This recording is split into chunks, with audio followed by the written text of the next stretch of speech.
And welcome back to the Jamie Ross Show. I'm joined in studio today by Teju Prasad, right here. He's a local filmmaker, CHS graduate, and he has a screening coming up in Maplewood at the Maplewood Theater on July 28th at 11 a.m. And it's a movie you did called Not a Feather But a Dot. That's right, yeah. Okay, now let's start back. When did you first get involved in filmmaking? Sure, yeah. So I was working in Los Angeles as an engineer for Boeing, and I'd always been interested in film for a very long time, and I guess the technology has kind of matured to a point that a lot of people could get into it with a relatively low barrier of entry. Right. So I kind of got into digital. Like first, I got into editing. I guess digital editing using Final Cut. So I guess I really first started to really try and do small projects. 2004, 2005. I took some seminars and classes out in LA. Like short 6-week, 8-week type. Okay. Programs, part-time programs and things, and then from there it was just a gradual, building, kind of get the ball rolling and keep the ball rolling, which I think is one of the most challenging things, right. When you're doing this type of stuff. Right, and what have you done before this film? Have you done many other similar things? Sure, yeah. So this film is actually my second documentary film. Okay. My first documentary is somewhat of a similar topic.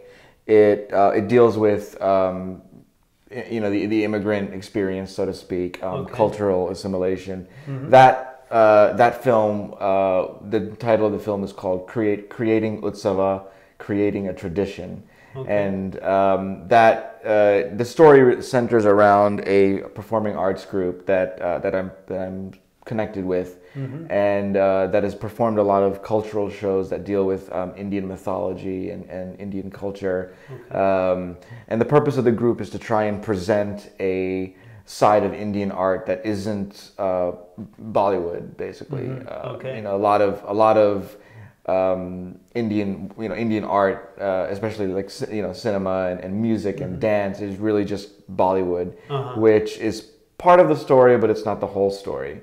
So that's what our group is kind of our group is trying to achieve that goal of showing that hey, there is a different side to Indian art, Indian culture, Indian mythology, some of the sacred stories. So this show that we'd actually done that in Hoboken, and there's an auditorium called the Debon Auditorium in Hoboken. So we had performed a show, and my first documentary was about the creation of that show. So it was the making of a show, and I mean I also introduced this this first generation, second generation immigrant story as well, where our show had people like myself who had grown up here, and also people like my parents who had just first come from India or from another country. So it's like both groups of people are working together to put together a show, and what are the dynamics of that, and what are some of the motivation of why is this group even putting on such a show. And most of the shows that we had done prior have all been for an informed audience and our own cultural organization, and this one was the first one that was done on a mainstream level. So I mean, we talk about tailoring the show for that purpose as well. Doing the show in English versus doing it in our native language. Because with some actors, actors in general, I think you tend to be more comfortable in your native language.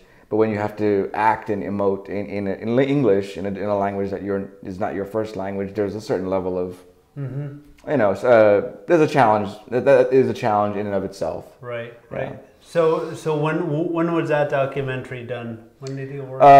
So the show was in 2005 fall. Okay. And the film was completed the following summer, so summer of 2006. Okay.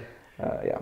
Wow. So then so this documentary now it's very different from that in in many ways, it seems. I mean, that one you're just showing a different side of the Indian culture, art side, but this one you're kind of getting stereotypes and that sort of thing dispelled and right. Oh yeah, this one is definitely much more general in theme and scope. Yeah, no. So what was it that made you say, "Hey, I need to get this documentary done"? Was there a turning point of like? Right. So that's something that I've thought about for a while actually. It was a little bit of a anytime you put together any film project, I mean, you talk to teachers and mentors and people who have done it in the past, and everyone invariably asks you, what is the need for such a film at this point? Right. I mean, why on film and why now? It was an idea that I had in my head for a while. I think the turning point that made me say, okay, I need to really start to put together something coherent and put together something that I could potentially film one day. Writing summaries and treatments and all that good planning stuff. I think it was. What I found was there was a real disjunct between perception and reality, and it's not just perception from non-Indians. I'm including the Indian community's perception of itself. In many ways was slightly flawed. I found that there were so many stories out there that weren't really being captured, and I just felt that reality had really moved so far away from what the perception was. And yeah, I mean, it was really just that, and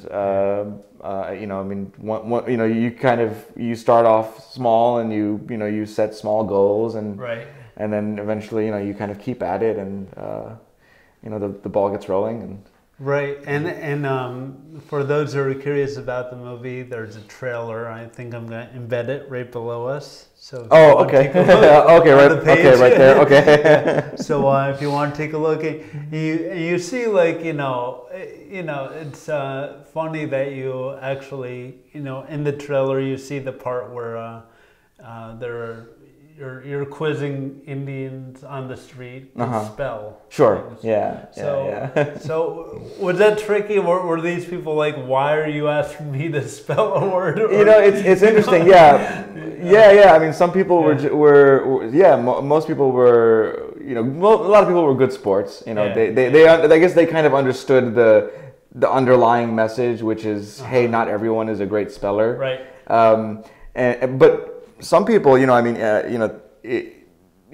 of Indian people are very competitive when it comes to, things that test the intellect. Right. So, I'm not sure if I included any of those particular clips in the final film, but there were actually some people who, when I was asking them these words, they actually took it somewhat seriously, and one of them was saying, well, oh no, you pronounced the word wrong, and I mean this kind of thing, and it's not. It's something it's something that's always interesting. I've never competed in a spelling. I mean, maybe when I was in middle school or elementary school, but I've definitely in school itself, I've never competed at the I guess national or regional or anything like that level. Yeah.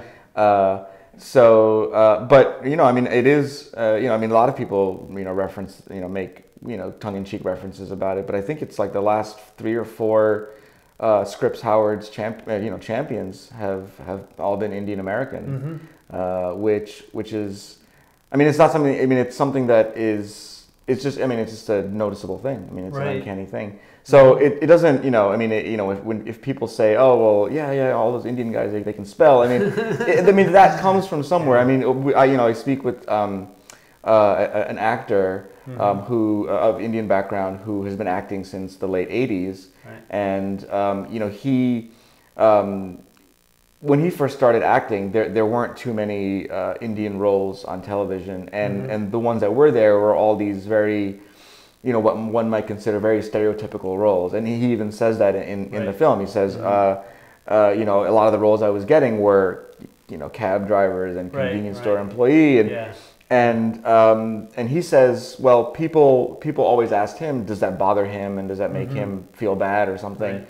And he says no, because when you go around, you do see a lot of people in those roles. Now, I think the second part of the question is it's not necessarily do you feel bad, it's about that. It's do you feel bad that that's the only thing that you're getting? Right. Right. I mean, no one's saying that a convenience store employee shouldn't be played by an Indian person, because there are many, and that nobody disputes that. But is that the only thing? That's kind of the second part of the question. It's a very interesting thing with because I think this goes to a larger description of how stereotypes work, and that's something I'm just fascinated about in general. I mean, take it apart from whether it's Indian or anything, right? Anything, Absolutely. I mean, any group, right? It's how are those stereotypes developed? I mean, do they serve some kind of function?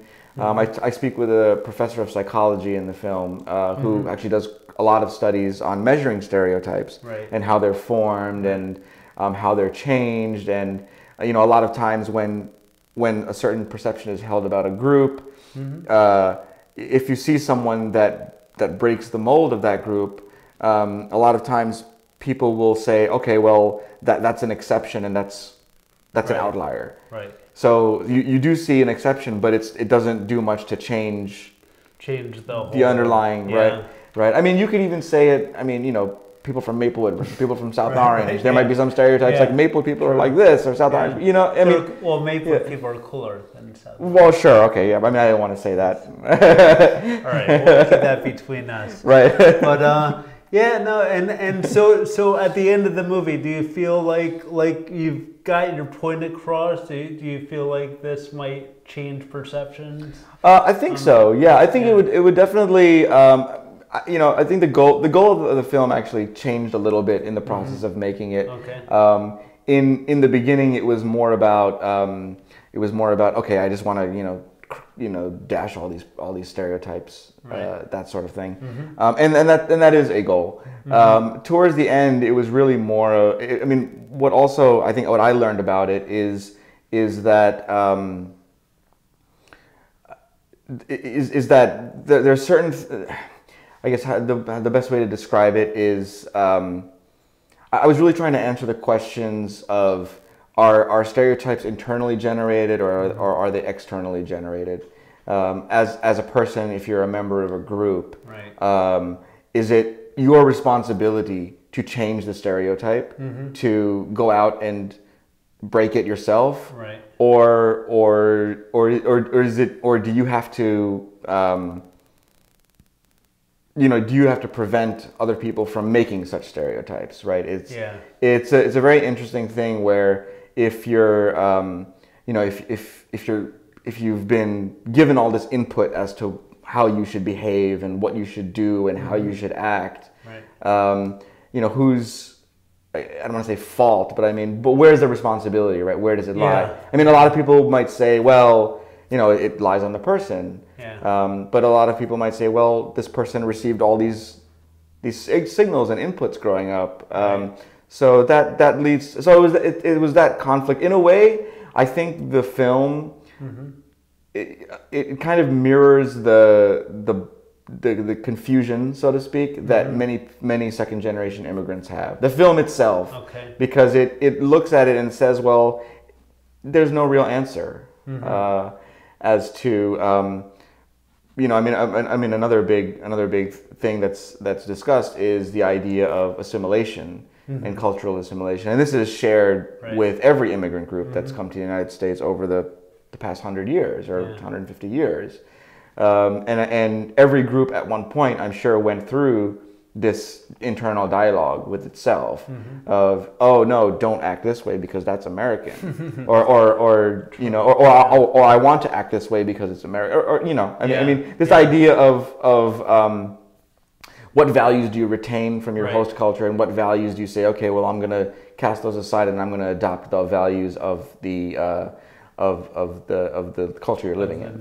Yeah. And that's always tricky because and it seems like, you know, after a generation or two, you seem to lose more of your culture and assimilate with the new, and it seems like it's a matter of time sometimes for the things to... Yeah, no, definitely. It's you know, I mean, I think every group has this, every ethnic group has this general storyline going for them. Right. But I think each group, depending upon their other historical things and like how the group came to the U.S. in the first place. I mean that those are very significant factors, which I also bring up in the film.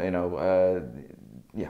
Which is coming up on July 28th. Let's get that out there one more time. You can go to notafeather.com. It's Saturday, July 28th at 11 a.m. It's an early show. 11 a.m. And it's $10. And if you want DVD of the movie, it's $20. Yep. And will you be there? I will be there, yeah. And you'll be answering more questions? We do have time, I think, for a little bit of a Q&A prior to the, maybe a little bit of a opening comments. Depending upon, we'll see how it goes with how many people show up and all that. Well, I hope to be there. So all right, great. I highly encourage all of you to go out. And if there's any questions I missed, come on down and ask them then. All right. Thanks a lot for coming on, man. Thank you so much. Thank you very much.